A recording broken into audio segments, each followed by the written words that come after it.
Let's pray.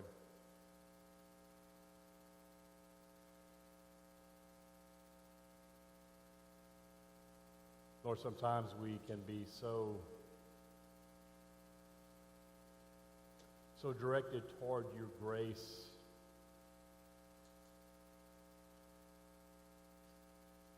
that we forget why we need that grace. That there is real brokenness in our lives, that there is real sin in our lives, and that is the purpose of grace. A grace that heals what is broken, a grace that redeems what is sinful, a grace that is light, chases away the darkness within us. May this Lenten season be a time of honesty.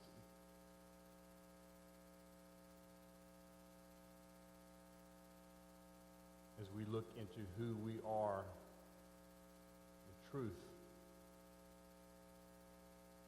that we might become more like Christ in reality. Amen. Today is the first Sunday in Lent. It's that season of sacrifice.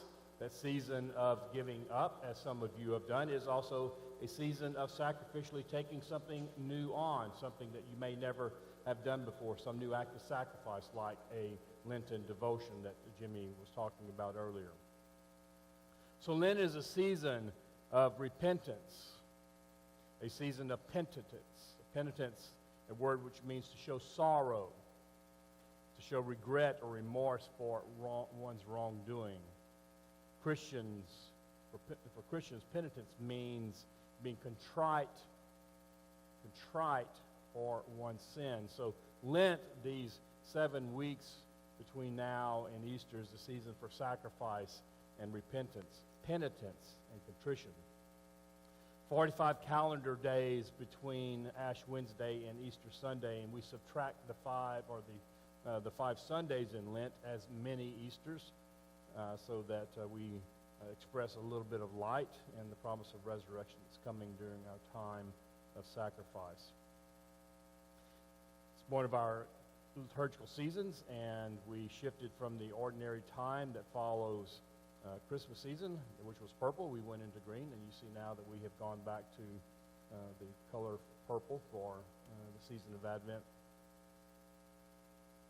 As I talked a little bit about on Wednesday, Lent is an invitation of an intentional sort of plunging into the place of separation and fasting. It's a willful entrance into a spiritual place that reflects the places and circumstances that life can fling us into from time to time. It seems as if life is often about either entering into or exiting some period of transition, sometimes painful, sometimes full of conflict, anxiety, trauma, these unexpected life-defining, life-changing moments that mark a true demarcation between the life that once was and the life that is to come. We've talked about this before, the things like death and divorce, unemployment, disaster, career changes, significant changes to one's health, mobility or independence, bankruptcy, acts of violence, tragedy, on all its forms, all examples of things that we've experienced where we have a life and it's kind of cruising along and it's something really dramatic happens and all of a sudden it feels like the ground has sort of fallen out from beneath us. The road plunges beneath us. It throws us into some sort of a long, dark valley that we would not have entered by choice. Last year, during our Lenten season, I preached about the wilderness and how the wilderness in the Bible and many of the stories in the Bible represents kind of an external place, places like when Jesus went into the wilderness after his baptism, the wilderness experience of the Israelites after they left Egypt, the wet wildernesses of Noah, the flood, the wet wildernesses of Jonah being in the belly of the fish for 3 days. Last year we talked about wilderness as sort of an out there kind of an experience that we had to get through. Well, this year for Lent we shift a little bit. Instead of thinking about the wilderness as something that's out there, we're we're going to be thinking about the wilderness as something that's more in here. My reference book for this series is a book called The Gifts of the Dark Woods. The Gifts of the Dark Wood by Reverend Dr. Eric Elnes. The dark wood is his language, Eric Elnes' language for the wilderness, but for him it's more the eternal wilderness, the darkness of our own brokenness and sinfulness. We can talk about the desert and we can talk about the wilderness as Oklahomans, but most of us don't really have much experience with being in the desert. There's not much desert. You can find it's pretty arid out in western Oklahoma, but that's still not desert. For us, most of us, or at least I know a lot for more than men, the concept of being lost in the woods has an awful lot more meaning than being lost in the desert.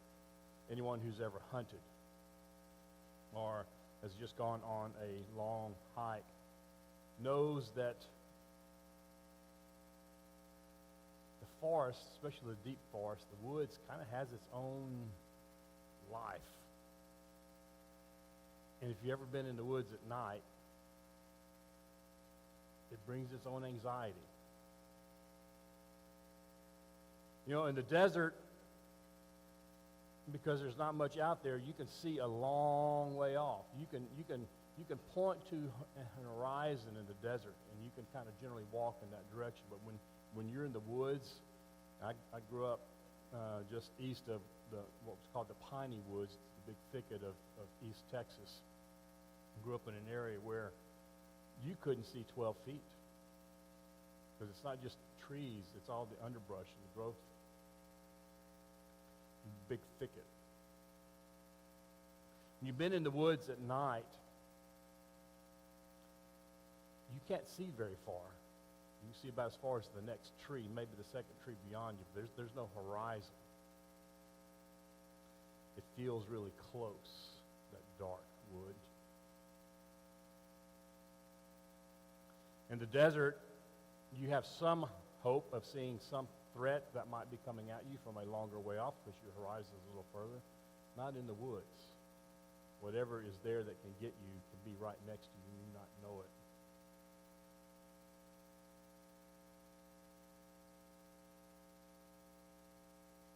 The darkness of the woods hides what would be your threat. You can't see very far into the woods, but I can promise you there are things in the woods that can see you. You've been in the woods at night. The woods has its own sound. Sticks that crack. Footsteps heard but unseen. Animal noises. They don't sound like they're happy that you're there. And that heavy pressing in darkness. Anybody got the heebie-jeebies just a little bit?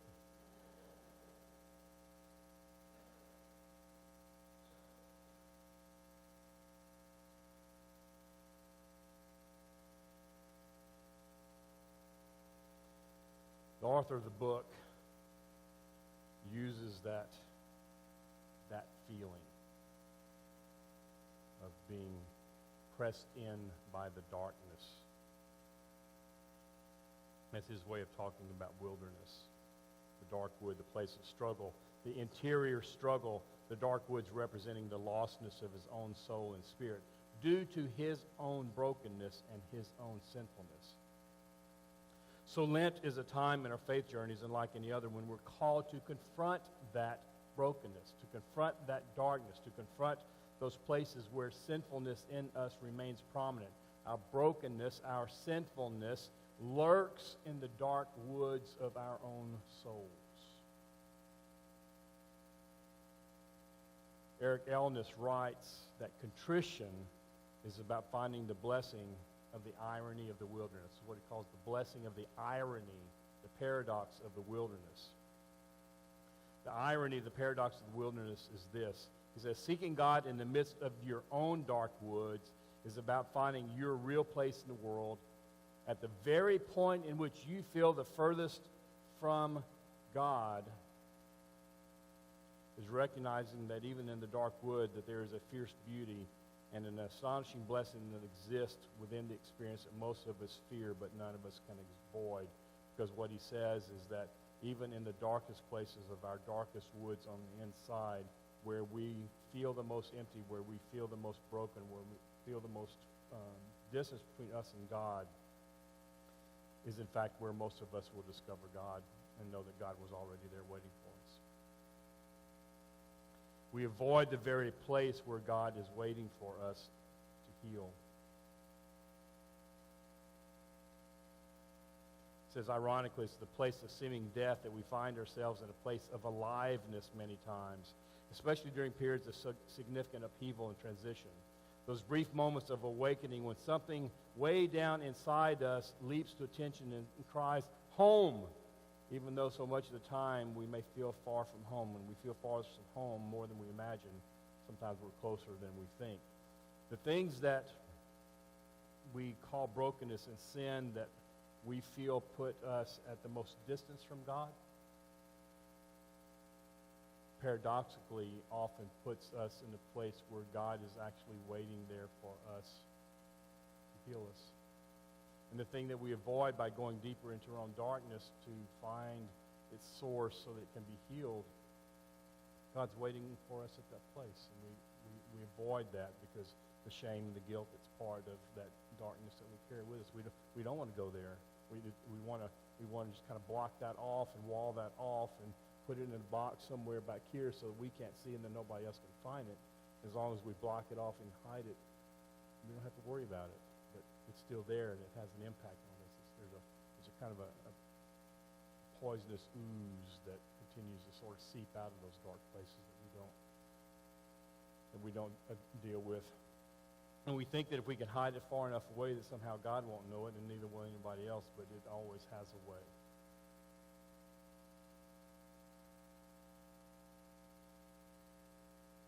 The parched desert of the wilderness and the valley of the dry bones is the place where we experience the miracle of the oasis.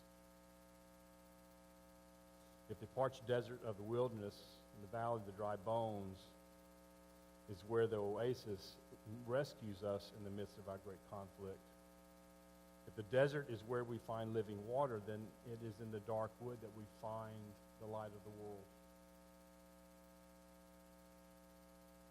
The desert is where we find the living water that saves us. It is in the very darkness that we find the light of the world.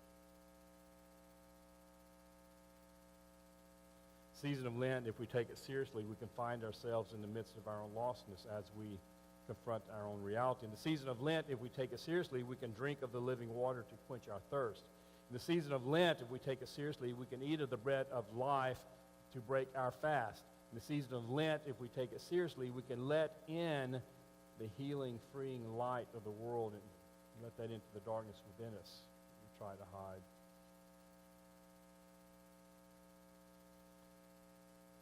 Of all the good words that are in the book, The Gift of the Dark Woods, here's my favorite.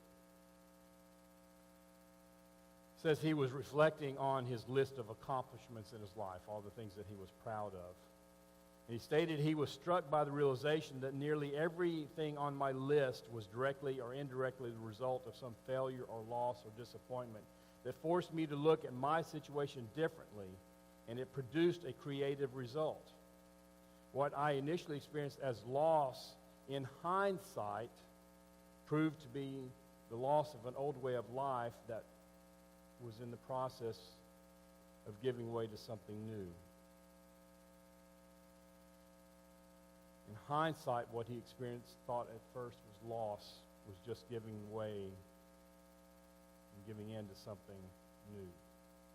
Many times when my expectations had been disappointed and I felt like God was furthest from me, God had actually drawn closest, but God had approached me from a direction I wasn't expecting.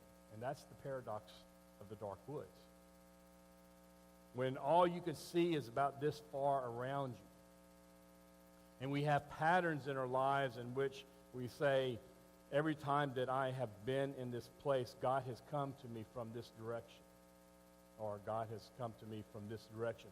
In the dark woods, where it is so dark, we sit focused thinking, okay, I'm waiting for God because this is how God always shows up. And then what we find out is God has come in from over here. Or God has come in from over here, and all of a sudden God's with us, and we didn't see the approach because it was dark. Sometimes in the darkness of our own sinfulness and our brokenness, God comes to us from a direction unexpected, in a way that was unexpected. That's the mystery of healing and the mystery of God's presence. God doesn't have to come to us the same way each and every time.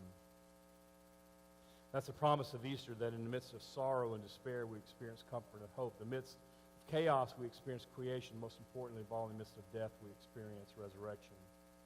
And it's in the midst of the feeling the most lost, the most broken, the most sinful, that we find God where we think God could not possibly be.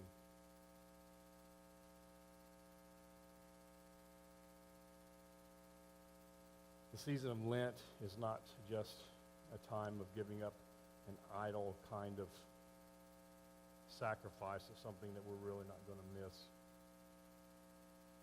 It really should be a time of ruthless honesty. No longer spending 1 second pointing out the speck in our neighbor's eye, because in Lent we're called to name the plank in our own eye, where it's in the midst of confession that we gain redemption. The irony and the paradox of the season of Lent, if we take it seriously, is that in the midst of our own brokenness and sin, that we can find healing for our brokenness, which brings us back to wholeness. In the season of Lent, we are called to confess, to name our brokenness, that we might gain healing.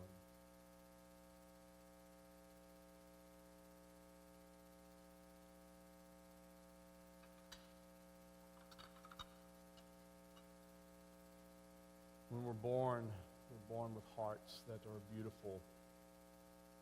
Fragile, they have their own strength, but beautiful.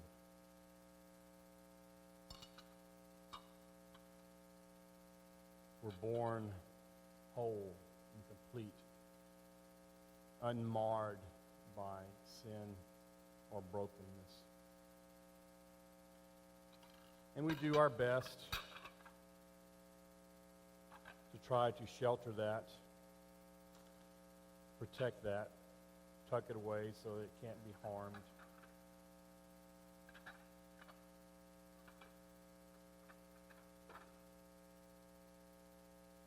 We tidy things up.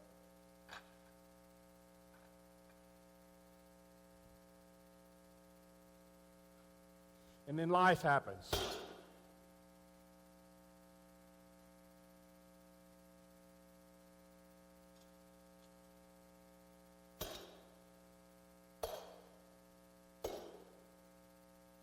Life. And it starts early in our lives.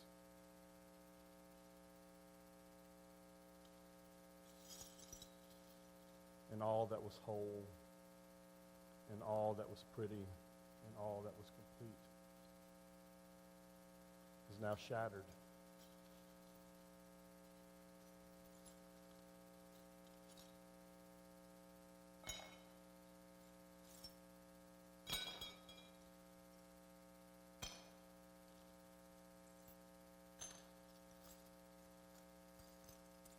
Broken, it seems.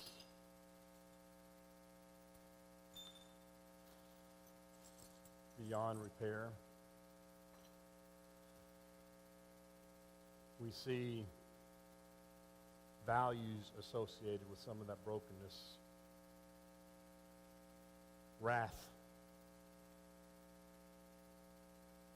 Betrayal. Adultery.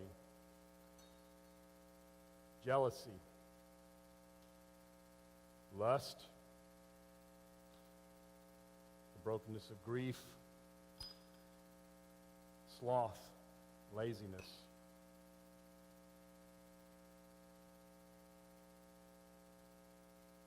The violence of the abuser.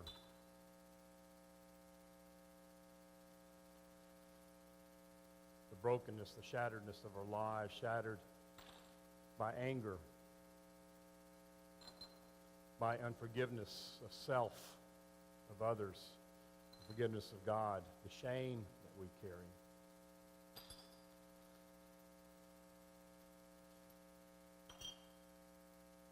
Pride, greed,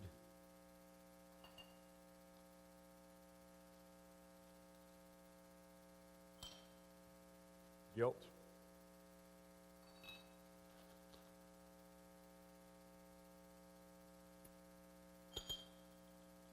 gluttony in all of its forms. Here's a good one, envy.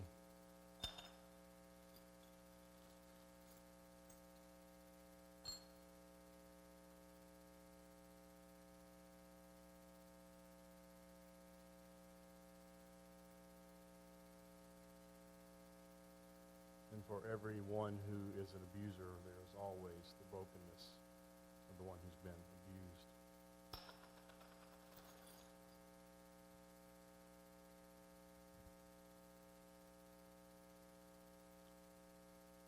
Used to be whole.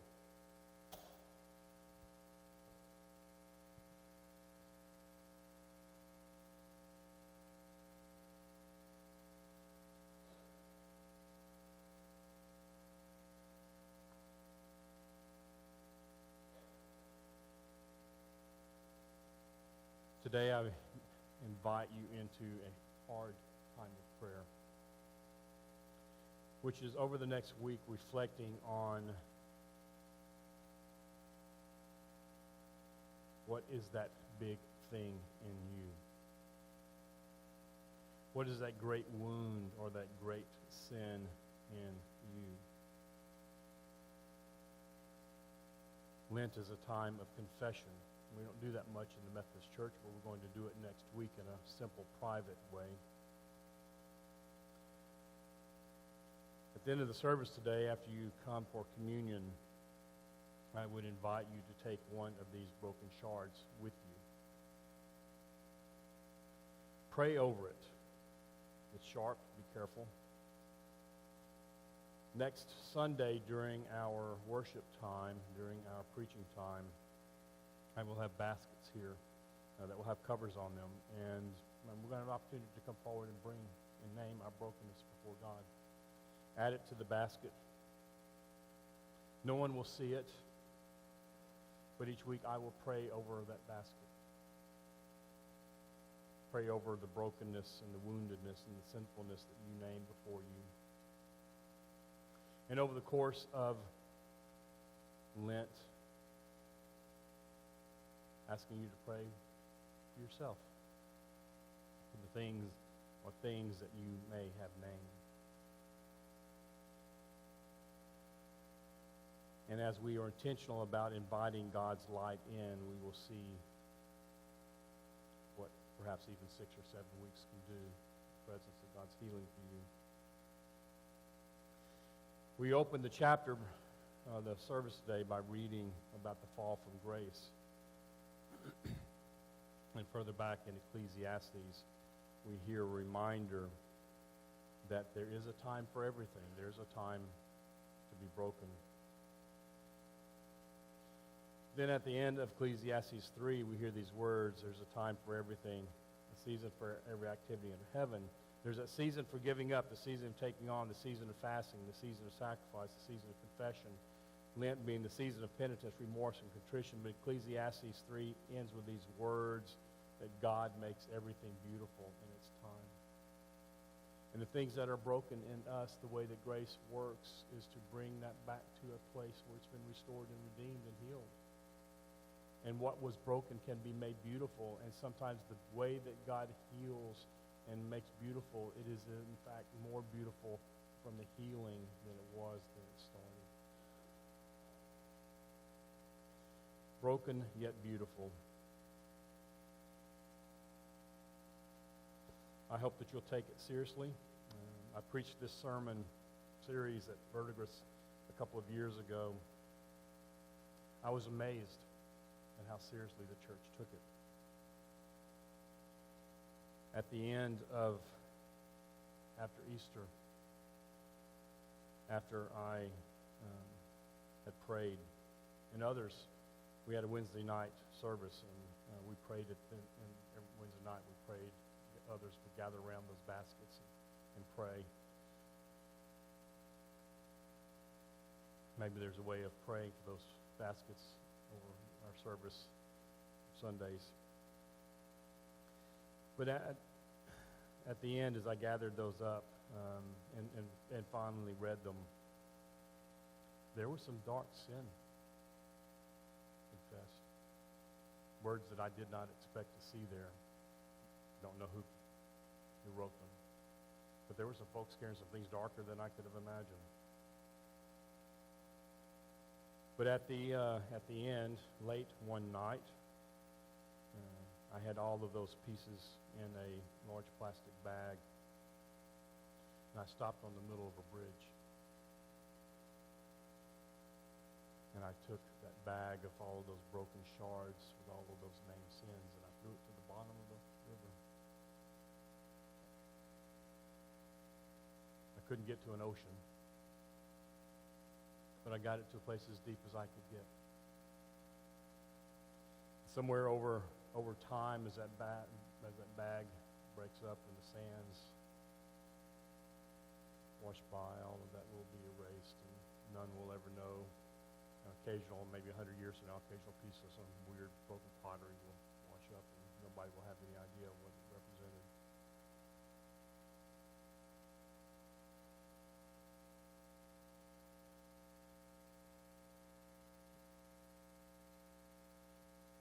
When we live in such an amazing presence of grace, it's easy to forget our own brokenness and our own sinfulness. And Lent is that time in which we must take that time seriously. So I hope that you will too.